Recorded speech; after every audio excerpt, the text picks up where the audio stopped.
Hello दोस्तों, स्वागत है आप सभी का आज की क्लास में। दोस्तों, आज मैंने गुणनखंडों की संख्या यानी कि नंबर ऑफ फैक्टर्स से रिलेटेड कुछ प्रश्नों को लेके आया हूँ। दोस्त, मैंने देखा है कि कॉम्पिटिटिव एग्जाम्स में नंबर ऑफ फैक्टर्स से रिलेटेड कुछ प्रश्न आते हैं, एक दो प्रश्न आते ही आते हैं, तो इसमें भी आपको एक दो नंबर मिलने के चांस हैं। ठीक है दोस्त, तो मैंने सोचा मैं आप लोगों को नंबर ऑफ फैक्टर्स के बारे में बताऊं और आपके जो भी एक दो नंबर मिलने वाले हैं वो आपको मिले। ठीक है, इसीलिए मैंने गुणनखंडों की संख्या का आज ये टॉपिक लिया हुआ है। तो मैं आज आप लोगों को सबसे पहले तो मैं इसे डिटेल में समझाने की कोशिश करूंगा कि आखिर ये गुणनखंडों की संख्या हम कैसे निकालते हैं, ये होता क्या है। उसके बाद मैं आप लोगों को ऐसी शॉर्ट ट्रिक बताऊंगा जिससे आप 2 ही 3 सेकंड में ऐसे क्वेश्चंस को आप सॉल्व कर सकते हो। ठीक है, तो हम लोग आज पहले बात करते हैं यहाँ पे कि ये जो मल्टीपल या फैक्टर्स होते हैं वो क्या होते हैं।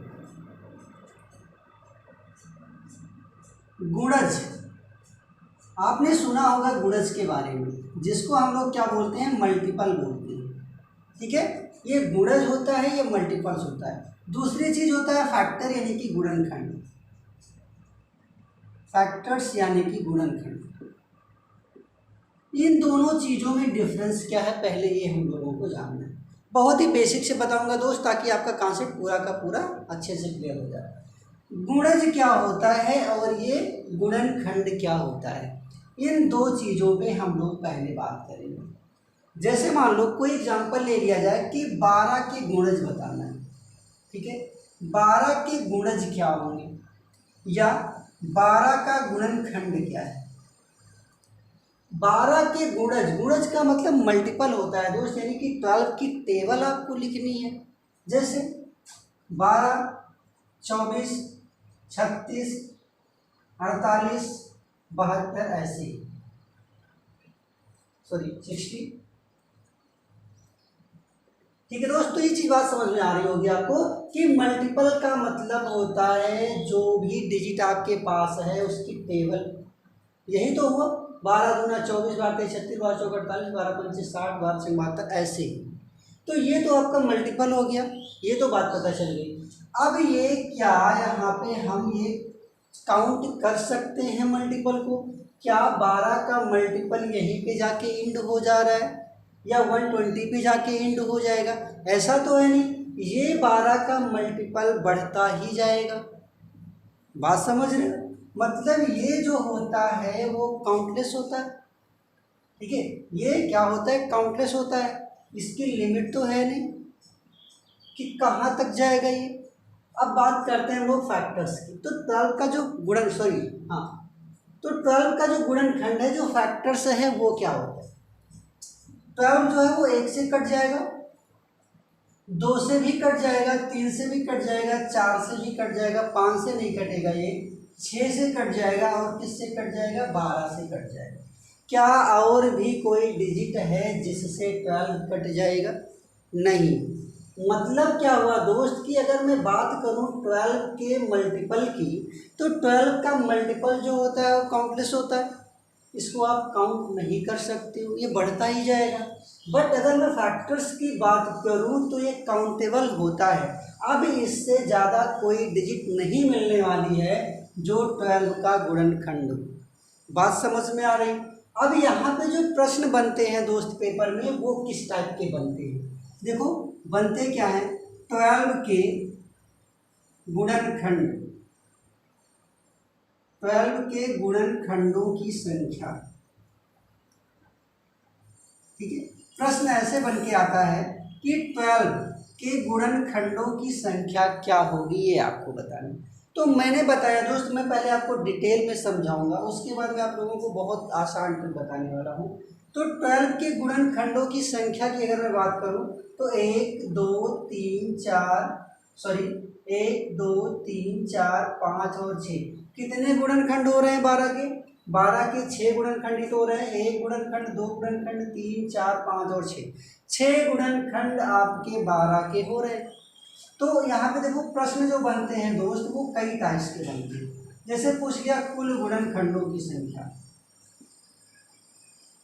कुल गुणनखंडों की संख्या पूछ लिया मान लो, तो आप क्या लिखोगे, 6 लिखोगे। 12 के कुल गुणनखंडों की संख्या कितनी है? 6 है। 1 2 3 4 5 6। बात समझ में आ गई। मान लो पूछ लेता समगुणनखंडों की संख्या कितनी है, समगुणनखंडों की संख्या। तो सम में देखो 2 है, 4 है, 6 है, 12 है। 1 2 3 4। तो समगुणनखंडों की संख्या कितनी है आपकी? 4 है। ऐसे ही मान लो ये विषम गुणनखंडों की संख्या पूछ लेता। अगर ये विषम गुणनखंडों की संख्या पूछता तो कितना बनता? 1 और 3 मतलब 2। बात क्लियर हो रही है कि नहीं हो रही है? ठीक है। और अगर ऐसे ही क्वेश्चन में और भी आ सकता है, जैसे मान लो पूछ ले कि 4 के मल्टीपल के कितने गुणनखंडों की संख्या बनेगी।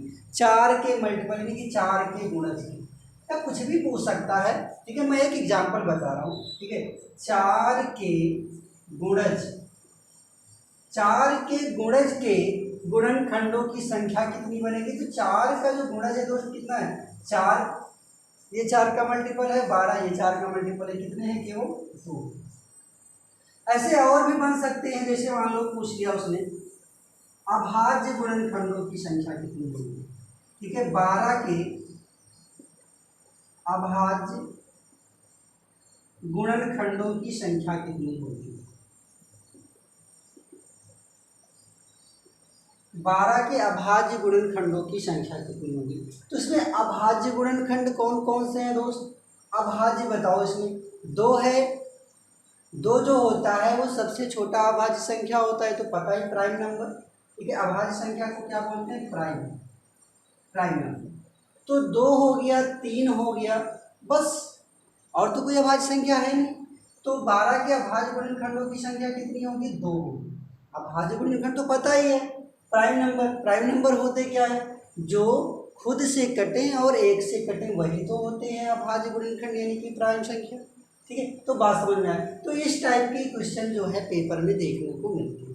ठीक है, या और भी चीजें पूछ सकता है कि 12 के सभी गुणनखंडों का योग बताओ।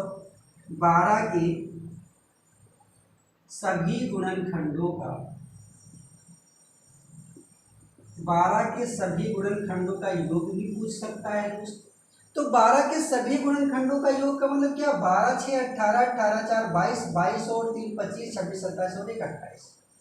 ठीक है, तो यहाँ पे तो मैं आप लोगों को डिटेल में बता रहा हूँ। अभी मैं इस सबका शॉर्ट ट्रिक बताने वाला हूँ दोस्त, जिससे आप इसे बहुत ही कम समय में सॉल्व कर सकते हो। तो ये बात समझ में आई। सबसे जो बेसिक था दोस्त वो यही था। इसी बेस पे सारे क्वेश्चंस हम लोगों को करेंगे। जो गुणज होता है, किसी भी डिजिट या संख्या का जो गुणज होता है वो काउंटलेस होता है, बट जो गुणनखंड होता है वो क्या होता है? काउंटेबल होता है। ठीक है, अगर ये काउंटेबल है तो हम लोग इसमें सम कितने गुणनखंड है, विषम कितने गुणनखंड है, 4 के कितने गुणज हैं, अभाज्य गुणनखंडों की संख्या कितनी है, सभी गुणनखंडों का योग क्या है, ये हम लोग ज्ञात कर सकते हैं क्योंकि ये काउंटेबल है। बात यहाँ तक क्लियर हो गई। अब हम लोग इसके बारे में आगे जानते हैं कि ये कैसे सॉल्व किया जाता है आसान तरीके से। ठीक है दोस्त, तो देखो दोस्त मैं यहाँ पे एक एग्जांपल लेता हूँ। जैसे आपको बताना हो कि 240, मैंने एक यहाँ पे संख्या ले ली 240। 240 के गुणनखंडों की संख्या यानी कि नंबर ऑफ फैक्टर्स अगर आपको बताने हैं, 240 के नंबर ऑफ फैक्टर्स यानी कि गुणनखंडों की संख्या अगर आपको बताना है तो आपको क्या करना है? अब यहाँ पे मैं आपको ये नहीं बताऊंगा कि ये 240 1 से कट रहा है, 2 से कट रहा है, 3 से कट रहा है, ऐसा कुछ भी नहीं करना है। ठीक है, बस आपको एक बात याद रखना है कि नंबर ऑफ फैक्टर्स यानी कि गुणनखंडों की संख्या अगर आपको निकालना है तो आपको प्राइम फैक्टराइजेशन करना आना चाहिए। तो 240 का हम लोग अभाज्य गुणनखंड करते हैं। ठीक है, तो ये कैसे कट जाएगा? 120 आ गया 2 से, फिर ये 60 हो गया, 30 हो गया, 15 हो गया, 5 हो गया और ये 1 हो गया। तो ये तो सबको आता होगा, ये तो बहुत ही पुरानी चीज़ हो गई। ठीक है, तो मैंने इसका प्राइम फैक्टराइजेशन कर दिया यानी कि अभाज्य गुणनखंड कर दिया। ठीक है दोस्त, यानी कि आपको 240 से मिला क्या? 2 की पावर 1 2 3 4, 2 की पावर 4 मिल गया, 3 की पावर 1 और 5 की पावर 1, 240 जो बराबर है किसके, 2 की घात 4 गुणे 3 की घात 1 गुणे 5 की घात 1। बात समझ में आ गई? इतनी बात अगर समझ में आ गई तो आपका क्वेश्चन सॉल्व हो गया। क्या पूछ रहा था? Number of factors, number of factors यानी कि गुणनखंडों की संख्या बतानी। क्या बताना है यहाँ पे भाई? गुणनखंडों की संख्या बतानी है। ठीक है, तो गुणनखंडों की संख्या सॉल्व हो गया। कैसे? जो भी पावर आपकी है उसमें एक ऐड करते जाओ और गुणा करते जाओ। ठीक है, तो ये कितना हो गया? 5 दुनाई 10 दुनाई 20। ठीक है दोस्त, तो यहाँ पे 240 के गुणनखंडों की संख्या कितनी आएगी? 20 आएगी। क्लियर हुआ? 2 की घात 4 गुणे 3 की घात 1 गुणे 5 की घात, यही तो हमारा बना था अभाज्य गुणनखंड से। जब आपको गुणनखंडों की संख्या निकालनी होती है तो घात में एक जोड़ के गुणा कर दिया जाता है। अब यहाँ पे सवाल ये उठता है कि आपने तो ट्रिक जान ली और आपको सॉल्व करना भी आ गया कि गुणनखंडों की संख्या कैसे निकालते हैं। आपने प्राइम फैक्टराइजेशन किया, पावर बनाया, सब पावर में एक ऐड करके गुणा कर दिया, आपके गुणनखंडों की संख्या आ गई। अब इसे बोलना नहीं, लेकिन एक आप इसमें ऐड क्यों कर रहे हो, आप इसमें एक ऐड क्यों कर रहे हो ये भी आपको जानना चाहिए। ठीक है, तो जैसे मैंने अभी 12 के जो फैक्टर्स बताए थे, क्या क्या बताए थे? 1 2 3 4 6 और 12 ऐसे बताए थे। 240 के भी ऐसे हो जाएंगे। मैं छोटी डिजिट इसलिए ले रहा हूँ ताकि मैं आपका कॉन्सेप्ट जल्दी से क्लियर करा सकूँ। अब देखो दोस्त, ये जो एक है इसको हम लोग यूनिवर्सल फैक्टर बोलते हैं। ये क्या होता है? ये एक यूनिवर्सल फैक्टर होता है। ठीक है, ये क्या होता है? ये यूनिवर्सल फैक्टर होता है। ये 2, ठीक है, यहाँ पे ये 2 लिखा हुआ है। ठीक है, तो एक जो है वो किसी भी डिजिट पे 0 पावर लगाने पे एक मिलता है कि नहीं मिलता? जैसे यहाँ पे अगर हम बात करें प्राइम फैक्टर की, 2 3 5 मिला है। ठीक है, तो 2 की पावर 0 में भी हमको 1 मिलेगा, 3 की पावर 0 में भी 1 मिलेगा और 5 की पावर 0 में भी 1 मिलेगा। मतलब जितनी संख्या 2 की घात 4 3 की घात 1 5 की घात 1, ये तो इसके फैक्टर्स हैं ही, लेकिन सबके एक फैक्टर्स भी तो होते हैं। जैसे 3 के कितने फैक्टर होंगे? 3 है तो 3 के 1 और 3, यही तो 2 फैक्टर होंगे। 1 कहाँ से आया? ये 1 का मतलब 3 की पावर 0 है और ये 3 की पावर 1, यही तो मतलब हुआ। तो जो भी यहाँ पे डिजिट आया है सबका एक यूनिवर्सल फैक्टर तो 1 होता ही है। इसीलिए क्या करते हैं दोस्त कि यहाँ पे पावर में एक जोड़ दिया जाता है। अब कॉन्सेप्ट क्लियर हो गया? ठीक है, अब कोई प्रॉब्लम नहीं होगी सॉल्व करने में आपको। ठीक है, तो नंबर ऑफ फैक्टर्स कितने हो गए? 20 हो गए। ठीक है दोस्त, अब देखो यहाँ पे तो बात हो गई गुणनखंडों की संख्या।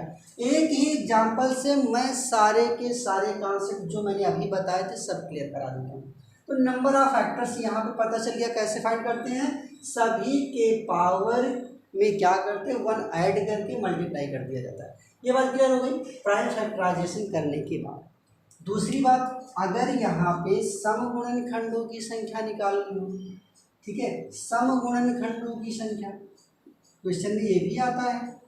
ठीक है, गुणनखंडों की संख्या भी पूछ सकता है, समगुणनखंडों की संख्या। अभी हमने बताया था किस टाइप के क्वेश्चन बन सकते हैं। तो समगुणनखंडों की संख्या कैसे निकालें?